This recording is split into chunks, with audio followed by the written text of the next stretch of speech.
Good afternoon. Thank you, everyone, again for joining us at Biotech Showcase for our second lunch plenary. I'd like to thank the panel for joining us, and Sarah will be introducing them momentarily. My name is Tina Gunnick. I'm the Managing Director of EBD Group US, and I have a fun job today, which is to share a little bit more from some recent study we did on the presenting companies of Biotech Showcase, so many of you. We did some research together with Informa Pharma Intelligence this fall, more specifically on those of you, as I said, who've taken the stage here in the last 5 years, presenting your companies, seeking to actively partner, secure funding. And the results, as you can see from the screen here, are very impressive. $61 billion in financing secured, 26 companies going public, 29 companies acquired. You've been very, very busy. To be clear, we recognize, of course, that presenting at Biotech Showcase is just a small portion of your overall deal-making strategies and the success of those. Still, we're proud to have you here, and we're very excited to see these companies' successes. So let's take a moment and give them all a hand.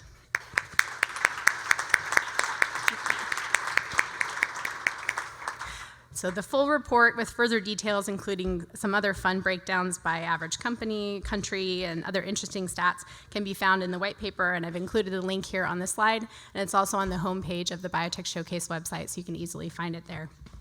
So just congratulations again, and thank you very much for choosing to be here with us at Biotech Showcase. And with that, I'd like to turn it over to Sarah Demy, who will be introducing the plenary panel. Thank you, Tina.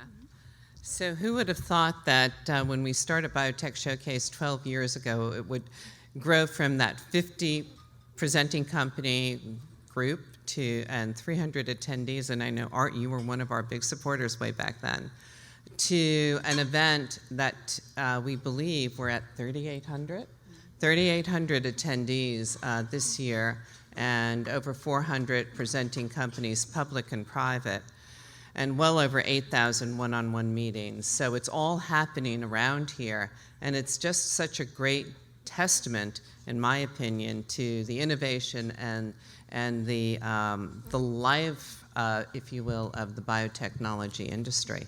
So as I said yesterday during my opening remarks, I applaud every single one of you who take the chance, take the risk that go into the biopharmaceutical field in order to develop new therapeutics for those that are in need. In fact, part of our discussion yesterday focused on an article that was penned by a group of 215 executives involved in the biotech ecosystem, which you may have seen. It was published in Stat News on January 8th, and the title was A New Biotechnology and Pharmaceutical Industry Commitment to Patients and the Public.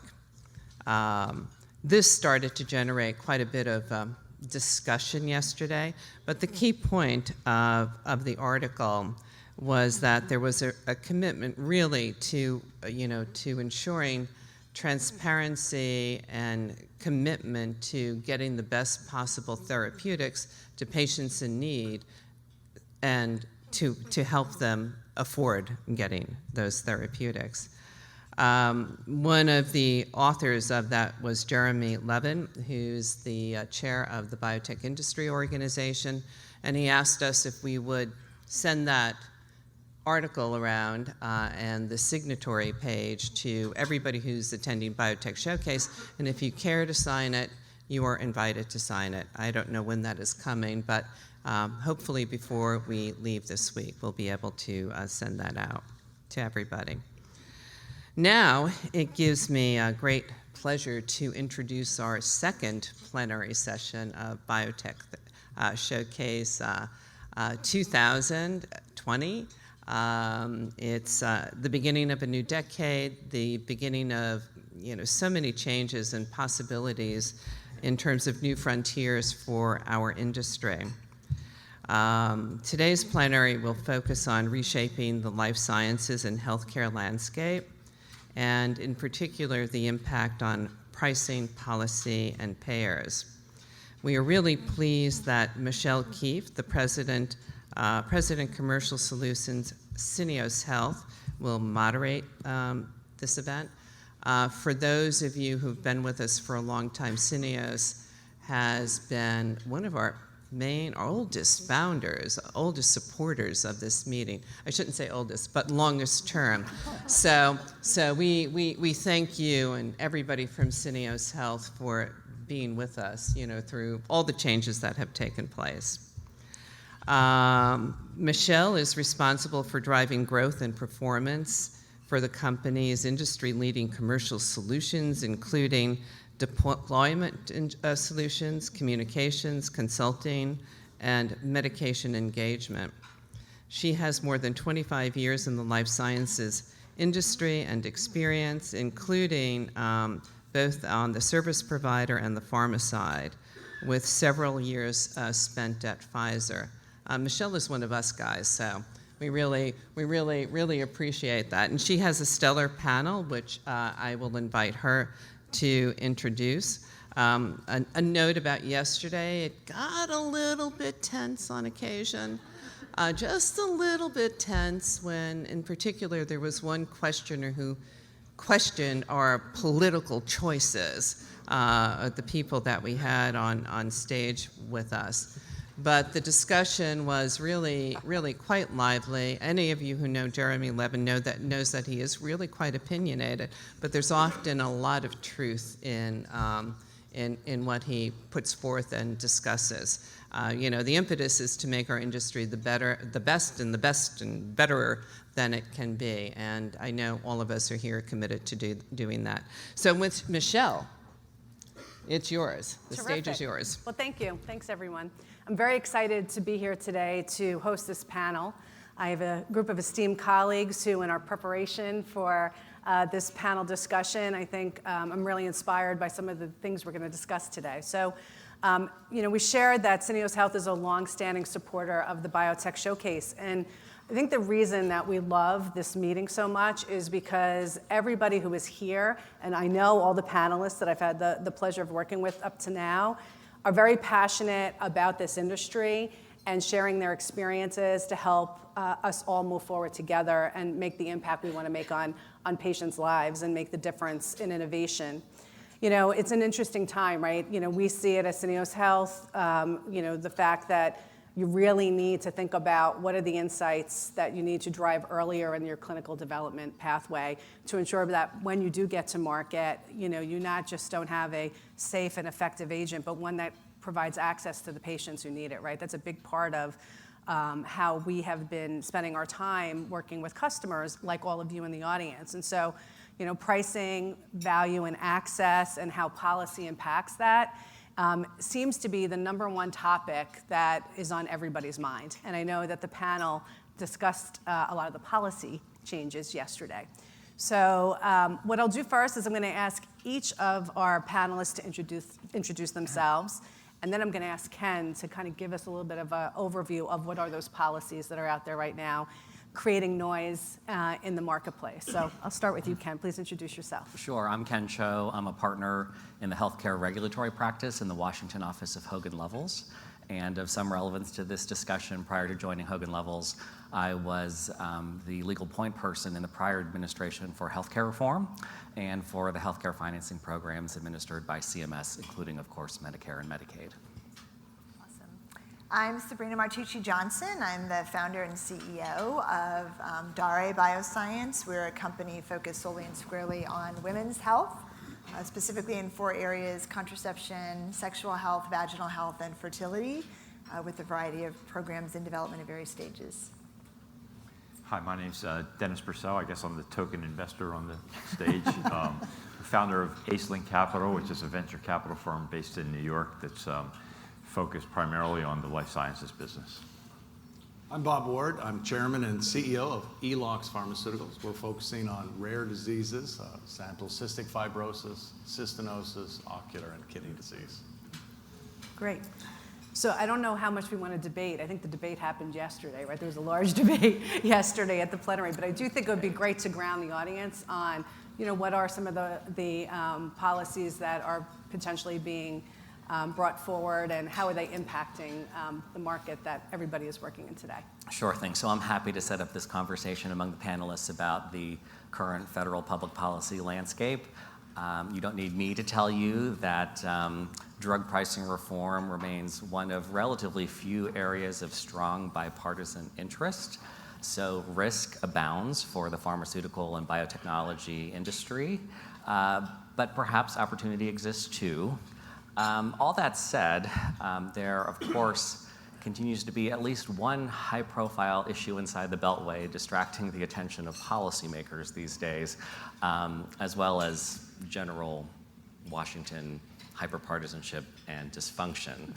So while there has been no shortage of proposals and just plain rhetoric, the legislative and administrative reforms that have been enacted or successfully implemented to date have been relatively modest. But the future is murky, with wildcards including the dynamics of a presidential election year and the overall unpredictable sort of state of Washington, which is the apparent new norm inside the Beltway. So we did want to have this discussion about potential shifts in federal public policy that pharmaceutical and biotechnology companies and their investors should be bearing in mind. So it would take much of the afternoon to itemize in detail all of the various initiatives in play, and so I won't attempt to do so. I thought I would just highlight a few of the primary themes that have emerged. One of those themes, of course, is international reference pricing. As you all know, the House recently passed H.R. 3, the Elijah E. Cummings Lower Drug Costs Now Act, which would, among many other things, introduce international reference pricing not only to Medicare, but also the commercial market. Of course, H.R. 3 stands no chance of passing the Senate, but as everyone also knows, the Trump administration has floated a potential demonstration project that would feature, among other things, international reference pricing with respect to certain Medicare Part B drugs and biologicals. I suspect my co-panelists may have observations on the wisdom of such international reference pricing policy proposals and their anticipated effects on innovation. But that is not the only pending bipartisan proposal of significance. Both H.R. 3 and the Senate Finance Committee's competing proposal, the Prescription Drug Pricing Reduction Act, they would both penalize manufacturers for raising their prices at a rate faster than inflation by requiring them to pay rebates. So that is a proposal on the table. Another strong bipartisan theme is enhanced transparency. So with respect to manufacturers, enhanced transparency with respect to certain price increases, with manufacturers having to report various information to justify those price increases. The list goes on and on. So for example, patient cost sharing relief, but in the interest of time, I think I'll stop there and let Michelle open up the conversation. Great. So I think we'll start with Bob, if that's okay. You know, as you're, the experience that you're having as you're thinking about where you are in your clinical development life cycle and the things that you're thinking about of the markets that you're going to be launching into, what's kind of on your mind in this area around access and pricing? Yeah, we see a real disconnect today between policymakers and the healthcare environment. The reason why I mention that, to be in San Francisco is to reflect back not too long ago when the protests in the street were about rapid development of drugs to treat AIDS and the need to nationally tackle a public healthcare crisis. Today, our policymakers seem very far away from the concept that there is a healthcare crisis. When you think of reference-based pricing or looking outside the country for solutions, when my sister was 20 years old and diagnosed with multiple sclerosis, thank goodness she was in the US, where Biogen had developed Avonex. Today, her children are in college, she continues to be able to walk, and lives a full and healthy life. At that time, if she had been in the United Kingdom, she would have had access to prednisone or steroids that had been around prior to World War II. And it's documented that after 10 years, you lose the ability to use one limb. After 20 years, you use the ability to lose 2 limbs. And today, she would be paralyzed, lying in bed, perhaps on a respirator, waiting for an early death. So if you ask, is there a healthcare crisis that impacts patients? It's a huge impact. But we're not advocating with policymakers to the extent that policymakers understand the impact of what they do. I saw Senator Warren in Logan Airport and stopped to talk with her about a drug we priced in osteoporosis in 2017, Tymlos. Why we'd done a pricing analysis to make sure it was affordable for retired individuals, and it came to market at a discount to the major pharma product. Senator Warren reminded me how busy she was and that if I wanted to call one of her staff members, she's sure that would be important. Now, this is for a Boston-based biotech company who votes in the district in which she's elected, of which healthcare is not important enough to matter. And I talked to Joe Kennedy. Joe Kennedy is a younger individual, very interested in what happens for families, very interested in what happens for children, what happens for women. He'd love to get involved in healthcare, but not enough of us come and talk to him. If you think of the 12 years of biologic exclusivity, Ted Kennedy played a very important role in the passing of that bill. It was slated to go down for failure. Senator Kennedy intervened, and today, 12 years of biologic exclusivity really spurred a whole new round of investment in the industry. So my question to you, when you think of this disconnect between policymakers, the needs of patients, and the innovative drugs we're working on, if we don't tell policymakers our story and don't provide an opportunity for them to talk to patients and hear their story, yes, we're going to run into a situation where policies impair investment in the field. So it's really an important time, and advocacy is one of the gaps, and it falls to all of us to close that gap. Okay. Sabrina, I don't know if you want to weigh in on that as well. Well, I definitely think the advocacy angle is so interesting. So we have a very different, we're dealing with kind of different types of disorders, right, in women's health, where often they're not life-threatening, the kind of conditions we're treating, but they can be very impactful, right, to someone's quality of life. And just getting people to understand, payers to understand, investors to understand, right, the importance of those areas. We're having internal discussions around, I think sometimes it may take advocacy, and a great example is just arousal disorder in women, which is the female version of erectile dysfunction, and erectile dysfunction drugs are covered by insurance. And there's a lot of speculation as we talk to investors, or even potential partners, that, well, why would any payer cover an arousal drug for women? And so even just those very basic, like, why is this important? Why is it a cause of distress? How can it, break up a family or a marriage? Just because she's not necessarily going to pass from it, it's still important in our society. So I think there's just a lot of education that needs to happen around how it works, and then also education, to your point, around just what it takes to bring a truly innovative new drug to market. People don't understand that. Our legislators don't understand that. The layperson doesn't understand that. And until people have a real understanding of the value of getting access to the kind of products like your sister got access to, and what it takes to make that happen, and that it's not different, whether you're going to do that in academia or whether you're going to do that in industry. In the end, the costs are going to be the same, and I would argue, frankly, less if you're doing it in industry, because we just are trained to be capital efficient. There's a lot of education that needs to happen. Yeah. So I don't think there's been any lack, right, of attempt at communication, right? I think there's been a lot of effort in communicating the value. What do you guys think we're doing wrong?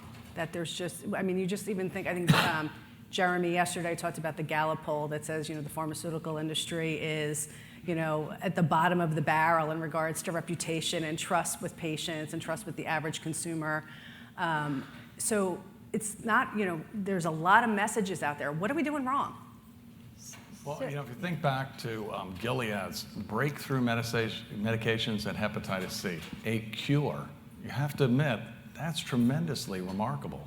And the conversation was not about the cure. Right. The conversation was about the cost. Now, we're working on genetic diseases where a single nucleotide change means an individual has an impaired lifestyle. By the time our grandchildren are around, gene therapy and gene editing, base editing will have matured, and we'll be curing those single nucleotide changes. And so diseases today that we're struggling to treat will be cured. The cost to get there is we have to have companies do the work to discover, develop, and try things where not everything will work. And we have to have the Dennis Purcells around to open the door so there's capital. Just Dennis, all Dennis. No pressure. And if I might add to that too, I think part of it is just how we talk about what we do. And so I can say at Dare, like we're constantly reminding ourselves, even though we think it every single day, this is about women, right? What we're doing, this is about her. This is about bringing something to market for her. We sometimes in our conversations don't articulate our work in that way, right? Bring it back to the patient. So I think as an industry, the more we do to remind people and to talk in terms people can understand about how the innovative work we're doing is going to enhance outcomes, right? Improve convenience, improve quality of life, whatever it is we're trying to do, is talk about it in those terms, because in the end, that's what people care about, right? That's what people will pay for. And if I could just add, Yes. from an inside the Beltway perspective, I mean, I do think that industry has put a lot of effort into telling these stories that really frame the messaging around patient access appropriately. I do think that, for better or worse, policymakers are monomaniacally focused on price. Right. And so I suspect that industry does need an affirmative message, and not just an affirmative message, but perhaps an affirmative public policy proposal that can be seen as constructively addressing the concerns that have been raised by a variety of stakeholders. I know we're going to talk about value-based pricing later in the conversation, but to steal my own thunder, I'm going to be suggesting that perhaps be a consideration. Dennis. I want to go back to something Bob said. I'm wondering now whether we're missing an opportunity this week. Sarah talked about 2020. We're starting a new decade. Yeah.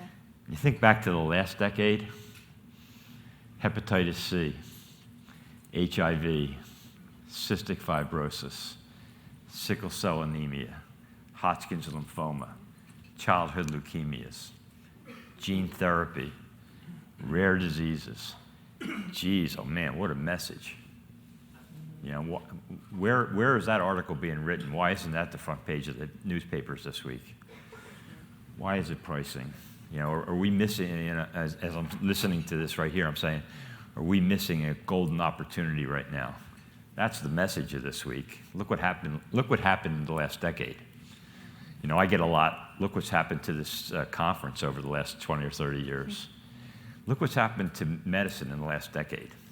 That's our message. Geez. And when you hear that we're 24th out of 25th in admiration as an industry, that's really sad. I mean, we were number one in the 90s, and we should be number one right now. When you look at these diseases, sure, we have a long way to go, and sure, we have to spend more money on women's health, and Yes. sure, we have Alzheimer's. Sure, we have all that stuff, but look where we've come in the last decade. Yeah. We got to tell that message. And now I'm sitting here and I'm kind of bummed out. This is a golden opportunity for us to tell that message. I wish I had thought about it 2 weeks ago. It's not too late. But it's only not too Tuesday. late. We got 3 more days. Yeah. We got to get that message out over the next couple days, wherever we can. When we're talking to reporters, or we're doing interviews, or we're talking on panels. That's the message we got to get out. Let's look at what's happened over the last decade.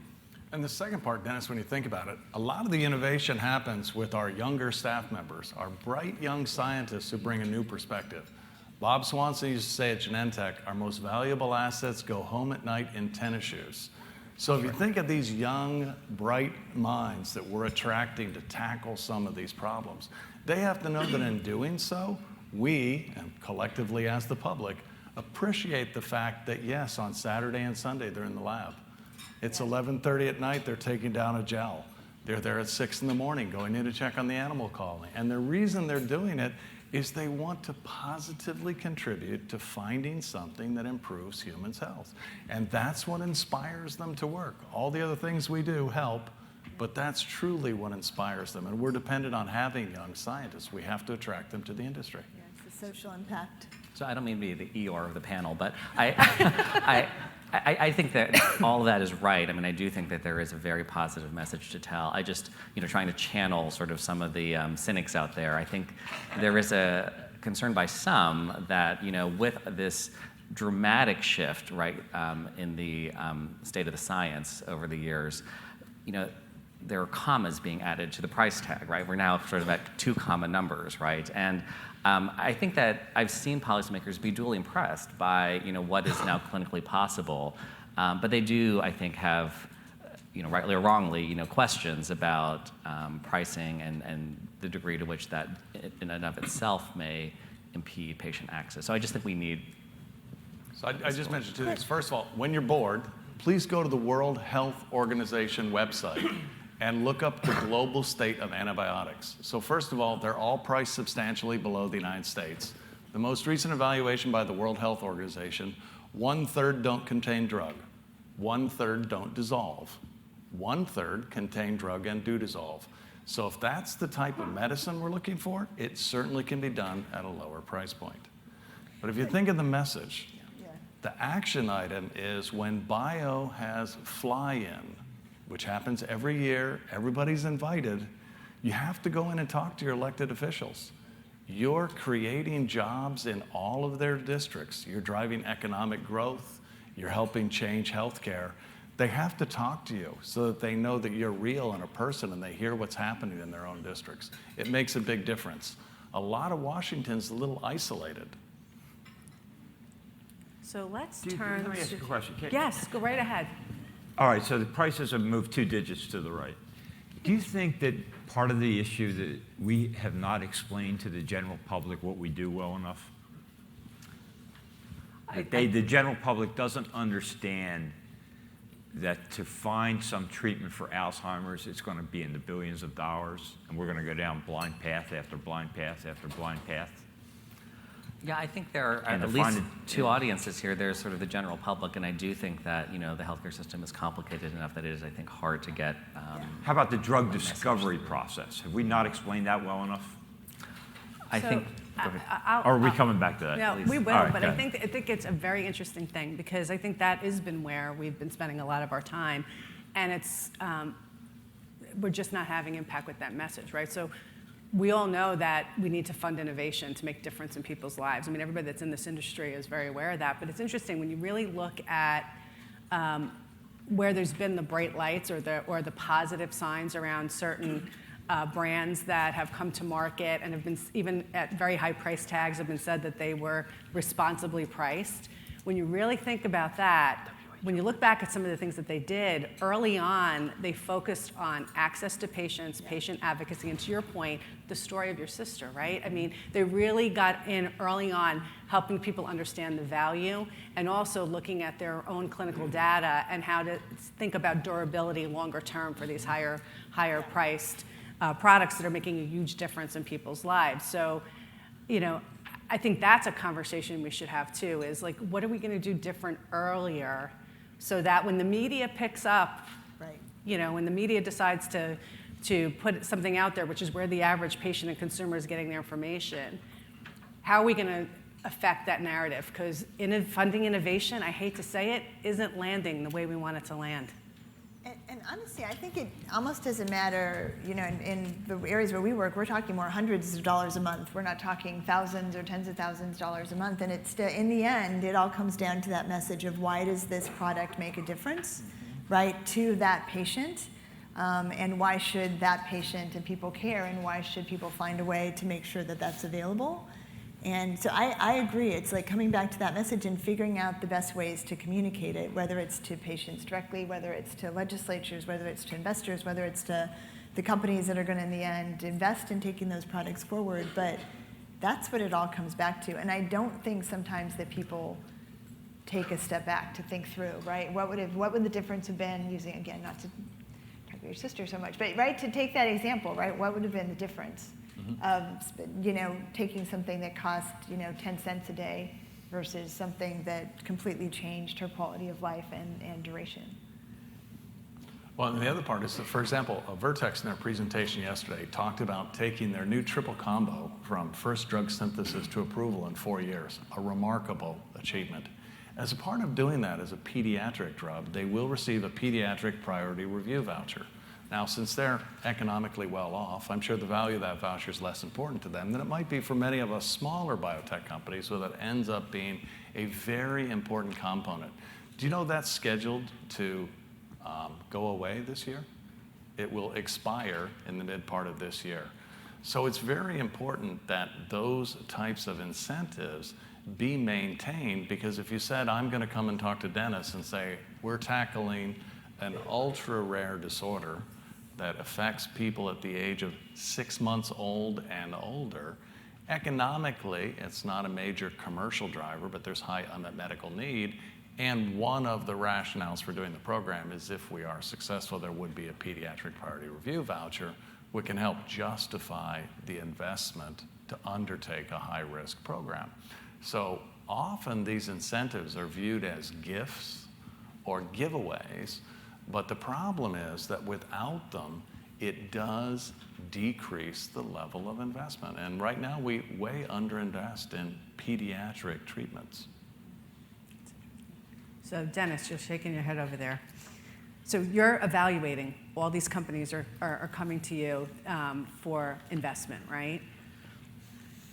What are you thinking about when you're making this decision? Does the pricing, the market access for the future of that brand, does that come into your thought process around where you're going to make your investments? Yeah, and I do want to follow up on that Sure. comment. But we had a big investment in a cardiovascular company, a company called Aspirion. And if you relied on, say, discounted cash flow, for example, if the PCSK9s aren't going to get $15,000 and are going to get $5,000, you've just cut your present value by 2/3. So, yeah, but who the heck knows years out? So consequently, what we've done over the last 5 or 10 years, and I'm not so sure as an industry it's great for us, is we focused on rare diseases where there is not the price pressure. We focused on specialized cancers. If you look at where most IPOs are today, if you look at 2/3 of FDA approvals last year, they're in rare diseases or especially oncology indications. If you look at big pharma pipelines, the rare diseases, especially oncology indications. If you look at where venture capital money's going, the same places. If you look at where we're dying from, the same thing from 30 years ago, it's cardiovascular, it's obesity, it's diabetes. We're not spending near enough money on pediatric diseases. We're not spending near enough money on women's health. We're not spending near enough money on stuff that as a society where we could be saving money. And we're spending a ton of money on stuff that's really important if you have a rare disease, and it's really important in oncology. But if we think about the overall cost to the system, are we spending the money in the right place? I don't know. Should we be spending it differently, or the stuff we could do with our representatives or policy or stuff to get us to spend more money on cardiovascular, on obesity? We're paid, our owners, it's like Art Pappas and Pappas Capital and other venture guys that are here. Our owners are the state pension funds and the like. They're underfunded. They have to they have to fund their retirees. They don't have enough money to fund their retirees. They give us the money to help get above average returns. They don't have 15 years. They want the money back in 5 or 7 years or something, and they want above average return. So then we have to go look for above average returns so we can get back in 5 or 7 years to give them back their money so that they can give their retirees their benefits. So what do? We look for something that's short. Vertex 4 years to get that, so we look for something that has short time frame, has above average rate of return, and it leads us to precision medicine, precision oncology. It leads us to Pompe's disease. It leads us to some other rare disease, and it doesn't lead us to Alzheimer's. What society need? We need an Alzheimer's drug, really. But the system's not set up for us to do that. So fundamentally, maybe we have to think through, who's funding the industry. Maybe it shouldn't be the state pension funds that are funding the industry. Maybe we need some other way to fund it so that we have a longer time frame. Because right now, we're not getting incentivized for a longer time frame. Yeah. And we have severe problems with women's health, with pediatric diseases and the like. So, And- so that's what we think about. We think about how do we get a return to our limited partners that's above what they can get in the stock market in a reasonable time frame. That's our job. That's So why they that's gave us your money. advice of how to put together your package when they come to you, right? Those are the things. That's your advice. Something like that. If somebody says, "Hey, the payoff's 20 years from now," I'm like, "Oh man, it might be great, but I don't, what can I do about that?" Right. And it's interesting. I think it's a company that's not in one of the hot investment areas, right? In women's health. We've had to, because I founded the company and wanted to make a difference in the category. We've had to think creatively of how can we meet those needs, right? How can we get investment in this? And so we've had to think a lot about, one, how can we accelerate innovation? So with a lot of our programs, it's not inventing a new drug. It's delivering that drug to her in a unique way to her. So we take a lot of advantage of sort of vaginal drug delivery as a way of improving outcomes and convenience and enhancing. But also that whole market access story and that time to market, right? Thinking about creative ways that, by the way, reduce the overall cost of drug development. Sometimes you really don't have to start with a new chemical entity. Sometimes it is possible to think of an existing drug in a very novel way in how you're using it. We have a program where we're giving tamoxifen, which is a breast cancer treatment, but delivering it vaginally to treat vaginal atrophy in a breast cancer population that can't take any estrogens, right? So that's not like reinventing the wheel. It's just taking something that's very well known and understood and delivering it a different way and shortening the whole program and shortening the costs. But in presenting to investors, right, it's all about how do we tell, or to partners, we just announced a partnership with Bayer on one of our programs. How do we translate that program into something that's going to either make a return for an investor or be commercially viable while still meeting our objectives to deliver a drug for an indication that's not on,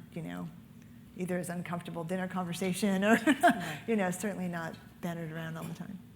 So it's interesting, as I'm listening to all of you talk about the variety of approaches, you're seeing, this battle between policy and manufacturers and developers of great assets and great products for the future. And what seems to be getting lost a little bit in the conversation is the payer piece in the US and the role that they play in it. It's interesting how they've made the battle become between the pharma industry and the biotech industry and policymakers. And there's not a lot of discussion, as there was years ago, right, around what's the payer's role in helping evolve the model to get patients the access they need. Hot topic. You all look like you want to say something. Who wants to start? I know. I probably shouldn't say this. No, I shouldn't. I'm going to anyway. Good. Why did the PBMs get off the hook? They're the ones that want the high prices. Yeah. They're the ones that get the rebates. Why are we the ones that get blamed? The PBMs are the ones that are in the middle of all this. They're the ones that want the PCSK9s to be 15,000 because they're the ones that get the rebates. And we're the ones that are getting blamed. That goes back to the messaging question. We're doing a lousy job. The PBMs are the ones that are in the middle of all this. And by the way, hospital prices went up 3 times the rate of drug prices last year. Nobody talks about hospitals. In the local community, right?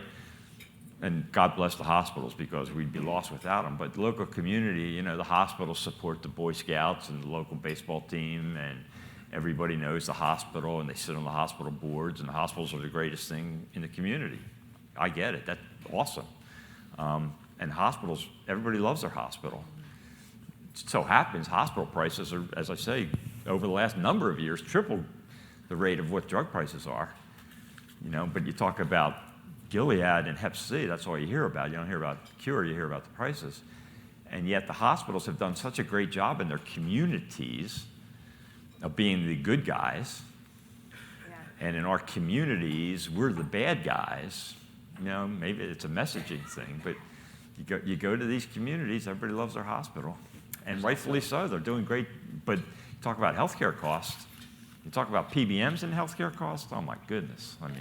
Well, part of it's also the way it's structured today and the burden it places on the patient. So today, for major pharma companies who are attempting to offset the cost of pharmaceuticals for individuals that have low socioeconomic status or limited income but are not covered by a government program, there's been a lot of crackdown on the foundations. If you put the money up and it's helping people to get drugs, but it's getting your drug twice as much as some other drug, does that mean it's a kickback or an inducement to use? When individuals are on Medicare, the donut hole is there to discourage drug use, but we're not allowed to close the donut hole because if we do, it's somehow an inducement to use. I don't know about you. I'm not sure for chemotherapeutic agents that if we widely told everyone they're free, we'd see an upsurge of people without cancer wanting to take them. So I think it's a little bit short-sighted or not fully thought through to say that providing patient care to offset the cost is somehow less than honorable. It's done in the right fashion, which is for those who can't pay to make it possible that they can get support. The other piece of the puzzle is when we're working on a development program, and there's a couple of different endpoints to look at. We're not allowed to call up our local payer and say, hey, Express Scripts, in our super expensive trial we're running, if we did a patient-reported outcome survey, instead of doing ultrasound, does that mean you'd be making a different reimbursement decision? According to the FDA, that's pre-approval promotion. And if you said, well, the other drug has these 3 benefits, and we think our drug is going to have these 4 benefits, and it's not yet approved in your label that you have those 4 benefits, pre-approval promotion. So it's very difficult to have that transparent conversation with payers. Now, many of the payers, Dennis, are willing to work with us. When we priced Timlos, Express Scripts was, of course, we had to wait until we had our approved labeling to really fully have the discussion. But they came and provided formulary access that was preferential for a newly launched drug based on the fact that we'd done a careful study to make sure the drug would be affordable, and for the patients that had the greatest need for treatment of osteoporosis, they would be able to access it. And then the payer said, well, if you're going to price responsibly, then we'll come across the other way and help provide formulary access. But a lot of times, we can't have the discussion we want to have because of the way the environment's set up. So we really need to help our legislators understand, yes, we should be allowed to talk to payers at any point in the price to find out from them what do they see as the value proposition. And yes, that may modify how we approach doing our trials. I think that's great advice. Oh, go ahead. Well, I was just going to add, because I think what's fascinating too is what a role market access plays in whether you're bringing investment in or partnering or making a decision to commercialize something or invest in a development program, and how little insight as drug developers you can really tangibly get, right, while you're making decisions. And even in contraception, which is one of our areas, the Affordable Care Act today mandates that a contraceptive in each category has to be covered by insurance. So it has to be covered, at least one in every category. But there are 1,000 uncertainties about that in the future, right? Not even just whether it goes away, but even whether your drug, whether they're going to decide it's a new category or not. And there's no way to know that, at the development stage of a program. So it's fascinating as an executive leading a company and someone working in this space, just how much we are dependent, right, on a whole layer of this whole healthcare machine that we frankly don't have a ton of influence and control over. And certainly unless you're big global pharma where you can be bundling and negotiating and doing all those things, you don't have a ton of influence. And even they have less influence than they used to, but that in the end completely impacts how people have access to your drug, how you're able to price your drug, how you're perceived as a company. So I do think it's an area where we need to figure out a way to either get more insight or have more impact or get more attention focused on that, because in the end it absolutely affects everything. It affects from day one, from what gets funded to what makes it to market to who actually is able to take it. So I think there's universal belief, right, that the reimbursement strategies here in the United States need to change, right? There needs to be a better way. So I know there's a lot of different things that are out there, right? You've seen value-based pricing, you're seeing pricing something over the course of 5 years, you're seeing patient result guarantees. Ken, maybe you can comment on that from your perspective. Well, I'll make one observation in this space, and I'm sure other panelists will have additional ones. Earlier in the discussion, I suggested that the federal public policy landscape may present opportunity in addition to risk. And especially given that under current circumstances, as previously discussed, industry may be needing an affirmative message as opposed to just a defensive one. I do see one potentially promising area of interest, and that is reform that would enable more meaningful value-based arrangements. Now, of course, there is no standard definition of a value-based arrangement, and I'm sure we're going to have a discussion about how one might define value. But whether we're talking about a patient outcome-based price concession arrangement or some other variation on value-based pricing, a preliminary question that I want to raise is, rhetorically, why, despite widespread interest among manufacturers, payers, providers, and policymakers, how rare is that, we don't see more and more meaningful value-based arrangements, even as the rest of the healthcare system has been moving from paying for volume to paying for value for other types of items and services. Well, as I'm sure most of you know, there are any number of inadvertent regulatory barriers that effectively prevent or restrict these types of arrangements. Most notably, there are government price reporting barriers, which I could detail, but I won't because you'll all flee the room if I talk about government price reporting. But of course, there are other potential barriers too: the anti-kickback statute, off-label promotion rules, health information privacy restrictions, and so forth. So today, the options are limited. There are value-based arrangements in so-called best price safe environments like Medicaid fee-for-service and Medicare Part D. There are arrangements supported by creative interpretations of existing law, like Novartis' arrangement under which for Kymriah, there is simply no charge for the therapy if there is no complete response to the therapy within 30 days of administration. But to enable, more types of value-based pricing, there needs to be administrative or legislative action. But despite both the Trump administration and Congress professing an interest in supporting reform in this space, we haven't seen any real movement to date from either. So I do think that there is continuing interest from manufacturers and payers and others in value-based pricing, but we need public policy reform to take it to the next level. Do you think can I take that one step further, Ken, from where you sit? Do you think it's inevitable that we're heading toward a one-payer system? If we're sitting here in 2030, is it a one-payer system? I don't think it's inevitable, and I think that would be an ambitious timetable from what I see. You don't think it's inevitable, and you think that would be too ambitious? Time frame. I think it is not inevitable. But the nice thing, if we do end up there, you'll be able to get your license renewed and stamps at the same time, with the same level of efficiency. So you don't think it's inevitable? A lot of people in the drug industry think it's inevitable. Yeah, we're headed that direction. I do think that the discussion, the discourse in the coming years is going to determine that answer. But I, from where I sit, I don't see that as predetermined today. And I think in part it will depend on to what extent there are solutions identified to some of the pressing concerns on the minds of policymakers and other stakeholders, including drug pricing, right? Because I do think that to the extent that it is seen that these are persistent, intractable concerns, it might militate in favor of a broader overhaul of the system. But I would also say one of the challenges we have is I do not believe we currently have a common sense dialogue of what is public health. So if you think of public health, if I have a disease and you can catch it, that's public health. And I think if you don't want to catch it, you hope I get treated, which is why the antibiotic industry right now is taking it on the chin. We have antibiotic companies with approved drugs going bankrupt. We have a total lack of investment and support of antibiotics.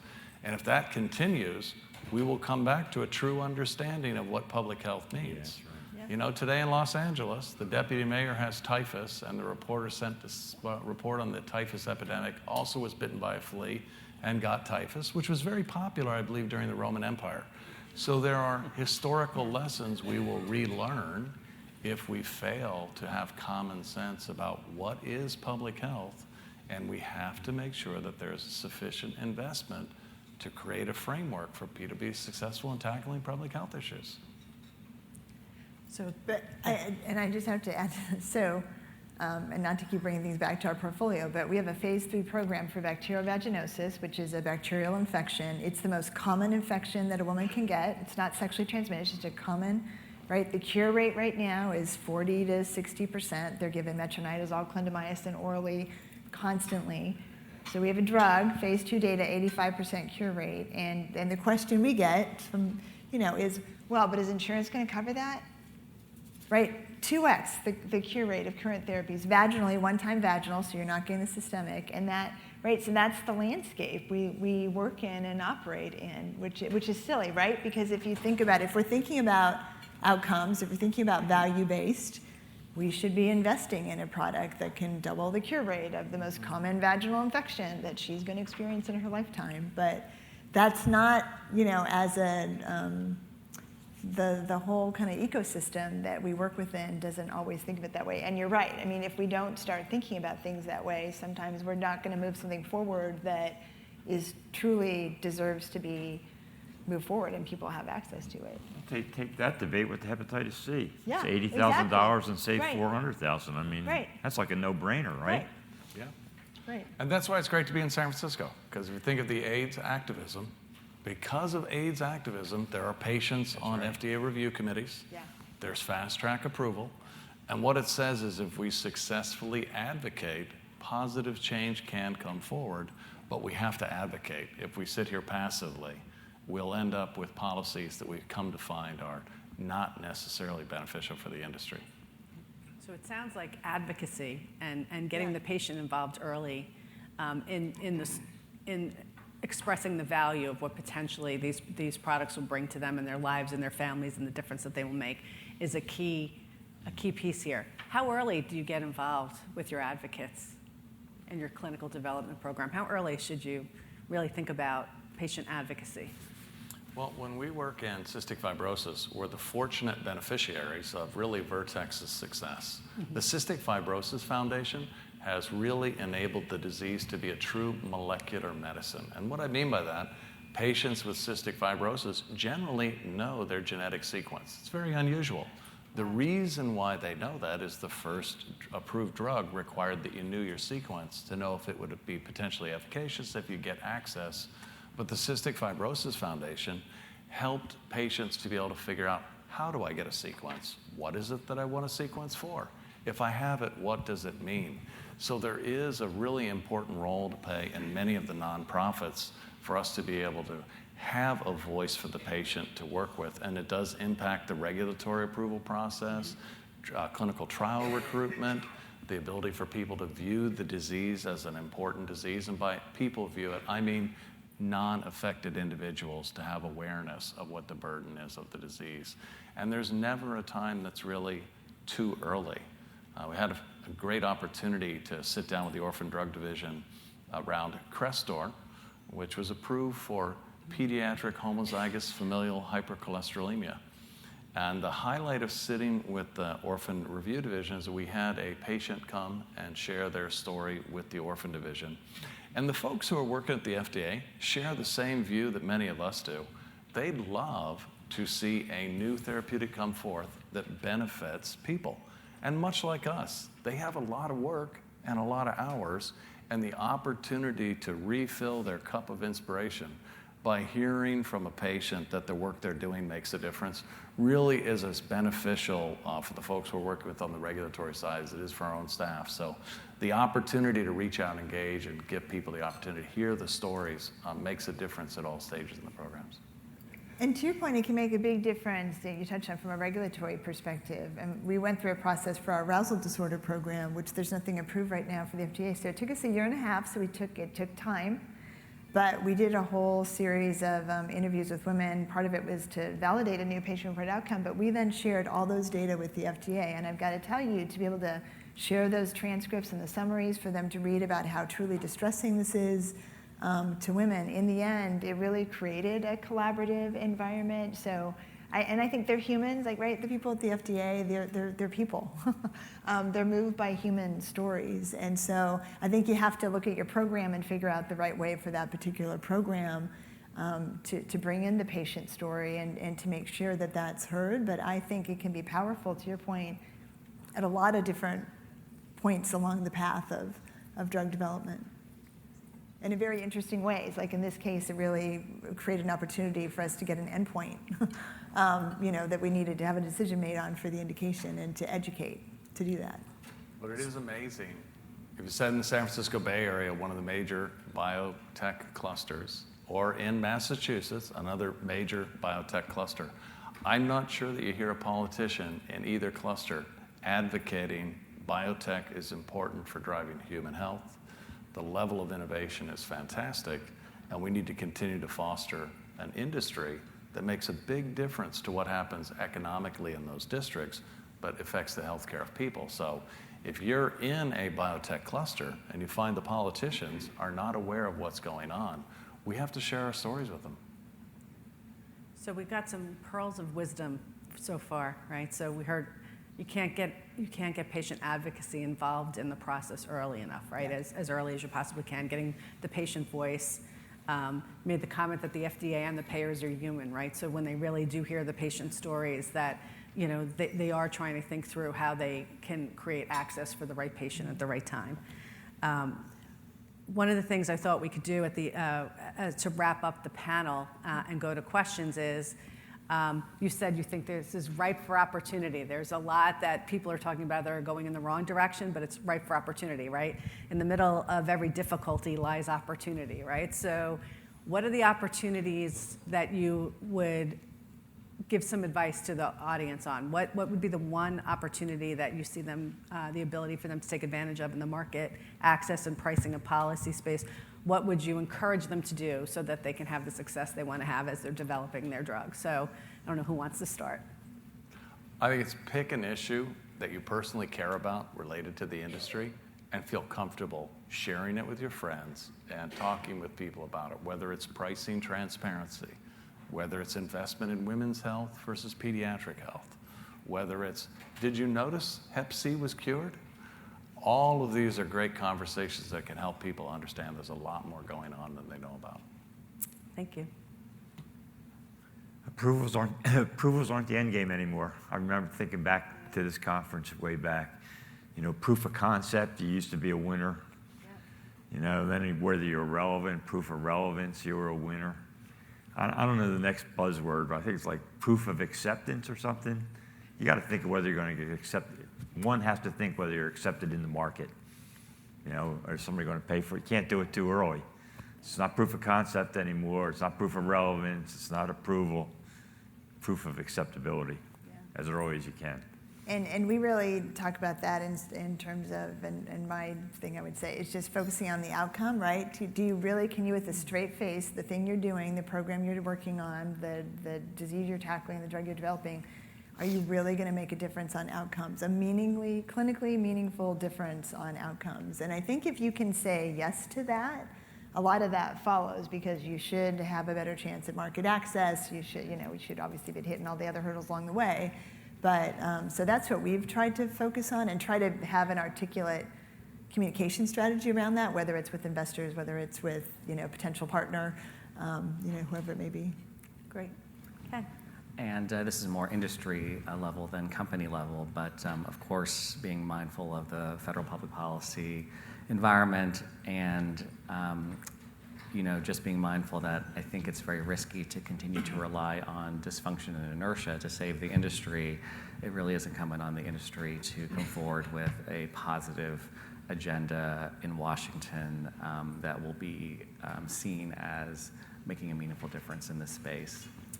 So thank all of you. I thank all of you on behalf of the audience and the group here for sharing your perspectives. It was very, very helpful. And I think you probably want to go to questions now, right, Sarah? We have 55 seconds. That's But it. So But I one think- question. But there are microphones situated in the audience, so if there are any questions, please feel free to step up to one. A reminder, no big story, please get to the point of a question. So yesterday we had stories. Okay, we have one here and one here. Marianne, and first you. I'm sorry, I don't know your name, and then Marianne. I'm Barbara Lavery from the Alliance for Cancer Gene Therapy. Just because it hasn't been mentioned, I wanted to bring up that 42% of cancer patients suffer from financial toxicity. So they may have been well treated from a therapeutic standpoint, but they're bankrupt, and that impacts their entire family, their extended community. So it's hard to come at that with a positive story, even if you have benefited from the treatment. So I just wanted to ask your opinion on how we look at financial outcomes for patients on the ground in terms of drug pricing. I'll just note very quickly that there are bipartisan proposals that would relieve at least some populations of patients from their out-of-pocket liability. In particular, Medicare Part D is an area of particular focus, but it is definitely a continuing area of widespread interest, including from industry, because obviously if patients can't access these products, then it does no one any good. Okay, Marianne? I just want to bring up one issue that we haven't discussed that's a little frustrating to me, and that's how often you hear that research is done in universities, in government institutions, it's paid for, and then somehow the middle part is skipped, and drug and biotech companies just make it and charge a lot of money for it. And I think I don't know the answer, but I think it's incumbent upon us to help people understand what goes on in terms of time, effort, and cost in between those two things, and also that we are regulated in a way. These are not things, these are things we have to do to prove that these products work and to get them approved. And I just hope that we can tell that message along with Dennis's, which is great. I mean, we definitely need to focus on what's been accomplished, but I think we need to try to educate folks about what it takes and what we all do every day to get these products to market. So thank you for your comment as opposed to a question, Marianne. If there are no more questions, I'd like to, on behalf of myself, Demy-Colton. I have one more, if possible. Okay, you were Sorry. late there. I think in terms Please of... introduce yourself. Okay, my name is Vered from Cure Pharmaceutical. I think in terms of the pricing, so I think it's like, I agree with everything you said on the panel. We need to have the patients supporting the industry versus the industry trying through policy to get to the patient, and the cannabis is a great opportunity to see it. The patients are driving it. They will force the FDA for some policy. But I also think that one of the big things is that investors and the pharma needs to be comfortable not to get the margins they get today. And we can't stay, like say, behind innovation, because R&D does cost, marketing costs much more. And when people hear the bonuses that CEOs are getting in pharma, it's mind-blowing. So that's kind of part of it. You should have been in yesterday's plenary session. There was plenty of discussion about that. So, and big challenges. So, no more questions at this point in time. On behalf of Demy-Colton, my company, and DBD Group, and my partner Tina, I'd like to thank you very much for joining us here today. Michelle, great job leading it. So Bob, Dennis, Sabrina, and Ken, thank you very much for spending your time with us this afternoon. Thank you.